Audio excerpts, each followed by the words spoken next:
दोस्तों, स्वागत है आपका अपने ही YouTube channel be English champion में। आज फिर एक न्यू स्टोरी लेकर मैं आपके बीच हाजिर हूं, जो कि एक मोरल और शॉर्ट स्टोरी है। काफ़ी इंटरेस्टिंग स्टोरी है और इस स्टोरी में मैं बिल्कुल बेसिक से आपको इंग्लिश पढ़ाऊंगा और हमेशा की तरह ग्रामर के पार्ट को बिल्कुल डिटेल में कवर कराऊंगा। हर एक वर्ड का हिंदी मीनिंग आपको बताऊंगा और इस स्टोरी में आपको बहुत सारे इंग्लिश के नए वर्ड्स भी देखने को मिलेंगे। तो स्टार्ट करते हैं। स्टोरी का टाइटल है a merchant and his donkey, यानी एक व्यापारी और उसका गधा। मर्चेंट यानी व्यापारी और हिज डंकी यानी उसका गधा। One beautiful spring morning a merchant loaded his donkey with bags of salt to go to the market in order to sell the salt. तो सेंटेंस का स्ट्रक्चर समझते हैं। पहली बात तो इसमें लोडेड यानी वर्ब की सेकंड फॉर्म का यूज किया है, जो कि पास्ट इंडेफिनिट टेंस का सेंटेंस है। वन ब्यूटीफुल स्प्रिंग मॉर्निंग, एक सुंदर बसंत की सुबह। एक और ये सुंदर जो कि एक एडजेक्टिव है और स्प्रिंग जो कि वसंत ऋतु को दर्शाता है और मॉर्निंग यानी सुबह। एक सुंदर यानी खूबसूरत बसंत की सुबह। बसंत का मौसम जब फूलों का खिलने का जो वक्त होता है वो सीजन स्प्रिंग कहलाता है।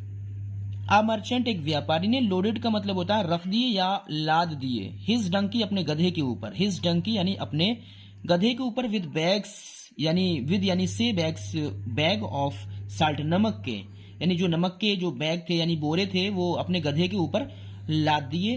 टू गो जाने के लिए, कहा टू द मार्केट यानी बाजार में। इन ऑर्डर टू सेल बेचने के लिए। इन ऑर्डर टू का यूज किसी भी काम को क्रम से करने के लिए किया जाता है, यानी इन ऑर्डर टू सेल यानी बेचने के लिए। द साल्ट यानी नमक को। तो एक सुंदर बसंत की सुबह को एक व्यापारी ने अपने गधे के ऊपर बाजार जाने के लिए बोरे लाद दिए। किस लिए? नमक को बेचने के लिए।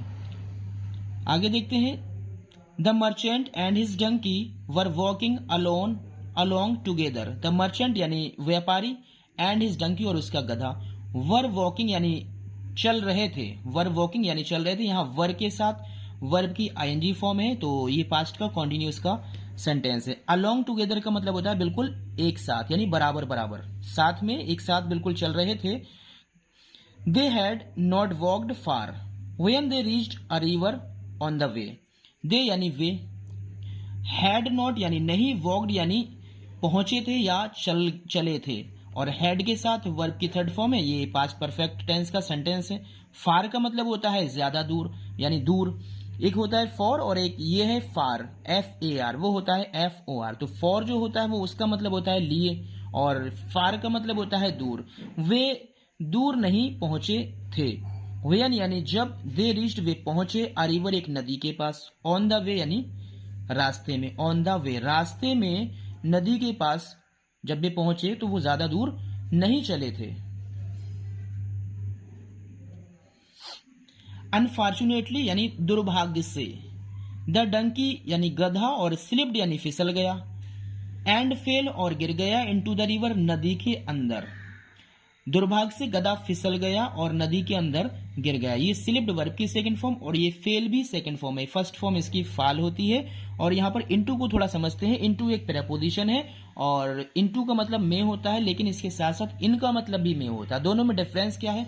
डिफरेंस ये है, जब कोई भी चीज ऑलरेडी किसी चीज के अंदर होती है तो वहां इनका यूज करते हैं, लेकिन जब कोई भी चीज मूवमेंट में यानी गति करते हुए किसी दूसरी चीज के अंदर जाती है तो ऐसी कंडीशन में हम इनटू का यूज करते हैं, क्योंकि गधा बाहर था और फिसल कर वो नदी के अंदर चला गया, तो इसीलिए इनटू का यूज किया गया है। तो दुर्भाग्य से गधा फिसल गया और नदी के अंदर चला गया।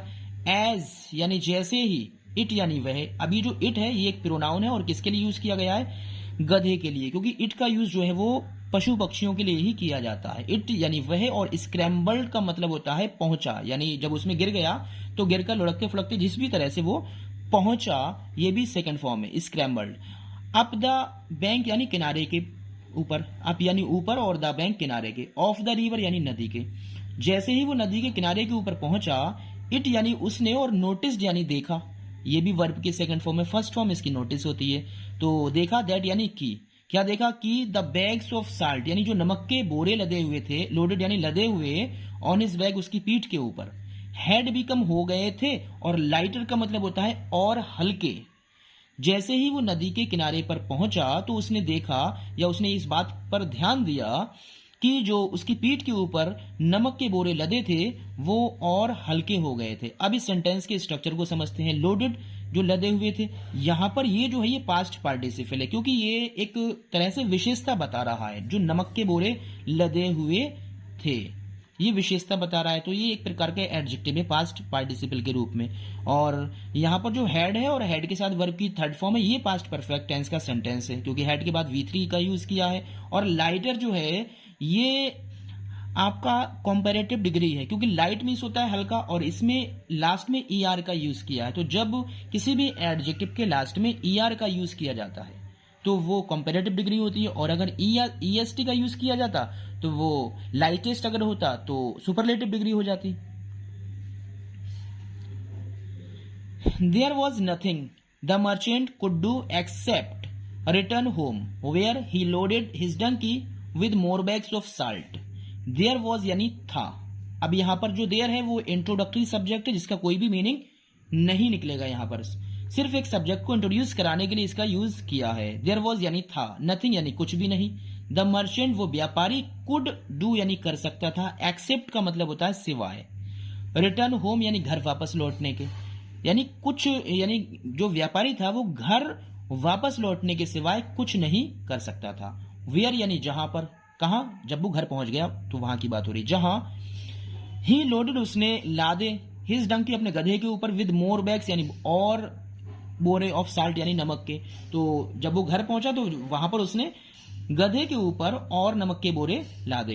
एज यानी जैसे ही दे रीच्ड वे पहुंचे the slippery river bank. Slippery का मतलब होता है फिसलन वाला, यानी कि चिकना कह सकते हैं हम उसको, जहां पर फिसलन होती है। और रिवर बैंक यानी नदी के किनारे, और अगेन का मतलब होता है दोबारा। लेकिन जैसे ही वे दोबारा नदी के जो फिसलन वाला यानी चिकना नदी का किनारा था वहां पहुंचे, द डंकी गधा फेल गिर गया, इनटू द रिवर यानी नदी के अंदर, तो गधा नदी के अंदर गिर गया। दिस टाइम इस बार, डेलिबरेटली का मतलब होता है डेलिबरेटली यानी जानबूझकर, लेकिन इस बार उसने जानबूझकर ऐसा किया। 10 यानी इस तरह से, द साल्ट नमक वॉज वेस्टेड यानी बर्बाद हो गया, अगेन दोबारा, यानी खराब हो गया, बर्बाद हो गया। यहां पर वॉज के बाद V3 है, तो ये पैसिव वॉइस का सेंटेंस है। तो इस तरह से दोबारा से नमक जो था वो खराब हो गया, यानी बिल्कुल बर्बाद हो गया। फिर क्या होता है, बाई नाउ, और by now the merchant new the donkeys trick. By now यानी अब से, यानी इस बार। द मर्चेंट व्यापारी न्यू, और न्यू का मतलब होता है जान गया, नो की सेकंड फॉर्म है, V2 है यहां पर, ये नो की सेकंड फॉर्म यानी समझ गया। द डंकीज यानी गधे की, ये अपोस्ट्रोफी एस है, और इसका मतलब का की के होता है, गधे की। और ट्रिक का मतलब होता है चाल। लेकिन इस बार यानी इस बार से जो व्यापारी था वो गधे की चाल को समझ गया। He wanted to teach the animal a lesson. He wanted वो चाहता था, और टू टीच का मतलब होता है सिखाना, ये वर्ब की फर्स्ट फॉर्म और उससे पहले टू। तो जब भी मेन वर्ब के बाद टू लगाकर वर्ब की फर्स्ट फॉर्म आती है तो उसको हम इन्फिनेटिव टू कहते हैं, यानी टू टीच, सिखाना, मतलब सिखाना। और इसका हिंदी मीनिंग जब निकालते हैं तो उसके लास्ट में ना जरूर आता, यानी सिखाना। द एनिमल यानी उस यहाँ जानवर को, अब यहाँ पर जो एनिमल है वो गधे के लिए ही यूज किया है, क्योंकि यहाँ पर किस जानवर की बात हो रही है, गधे की। तो द एनिमल यानी गधे को, आ लेसन यानी एक सबक, वो गधे को एक सबक सिखाना चाहता था। As he returned home the second time with the donkey the merchant loaded bags of sponges on its back. तो एज यानी जैसे ही, ये टाइम को रिप्रेजेंट करता है, ये एक प्रकार का एडवर्ब है। एज यानी जैसे ही, या जिस समय, या जब, तो ये इस तरह के वर्ड्स इसके मीनिंग निकल कर आते हैं। यानी जैसे ही रिटर्नेड होम, वो घर वापस लौटा, द सेकेंड टाइम यानी दूसरी बार में, विद यानी साथ में, द डंकी गधे के। अब जब वो दूसरी बार में गधे के साथ घर वापस लौटा तो द मर्चेंट व्यापारी ने लोडेड यानी लाद दिए बैग्स ऑफ स्पॉन्ज। इसका मतलब होता है, स्पॉन्ज को हिंदी में स्पंज कहते हैं, जैसे रुई कह सकते हैं हम इसको, जो गद्दों में भरी जाती है। तो स्पंज के बैग लादे, ऑन इट्स बैग यानी उसकी पीठ पर। तो इस बार क्या हुआ, इस बार जो व्यापारी था उसने गधे की पीठ पर स्पंज के जो बैग थे या बोरे थे वो लाद दिए। The duo set out on their trip on the market a third time। The duo का मतलब होता है दोनों, यहाँ पर duo का मतलब दोनों के लिए यूज किया गया है। जो दोनों, कौन दोनों? गधा और व्यापारी। सेट आउट का मतलब होता है चल दिए। जब कोई भी इंसान, एक होता है सेट ऑफ और एक होता है सेट आउट। तो जब कोई भी इंसान किसी अपने उद्देश्य को पूरा करने के लिए यात्रा पर निकलता है तो सेट आउट का यूज करते हैं। यानी सेट आउट यानी चल दिए, ऑन देयर ट्रिप, अपनी यात्रा पर। टू द मार्केट, बाजार की। अ थर्ड टाइम का मतलब होता है तीसरी बार। तो जो दोनों थे तीसरी बार अपनी मतलब बाजार के लिए अपनी यात्रा पर चल दिए। On reaching the river the donkey very cleverly fell into the water again. On reaching यानी पहुंचकर, द रिवर यानी नदी के किनारे पर, नदी के किनारे पर पहुंचकर। ये आपका एक सिंपल सेंटेंस है, क्योंकि सिंपल सेंटेंस में वर्ब की आईएनजी से बनाते हैं इसको हम पार्टिसिपल का यूज करके। तो ये वर्ब की फर्स्ट फॉर्म में आईएनजी लगी है और ये दो क्लाउज को ऐड किया गया, तो इस प्रकार से एक प्रकार का सिंपल सेंटेंस है। ऑन रीचिंग यानी पहुंचकर, द रिवर नदी के किनारे, द डंकी गधा, वेरी यानी बहुत, और क्लेवरली का मतलब होता है चालाकी से, और फेल यानी गिर गया, इनटू द वाटर पानी में, और अगेन यानी दोबारा। और जैसे ही वो नदी पर पहुंचे यानी नदी पर पहुंचकर गधा बड़ी चतुराई से दोबारा से पानी में गिर गया। अब यहाँ पर फेल यानी गिर गया, ये वर्ब की सेकंड फॉर्म है। और कैसे गिर गया?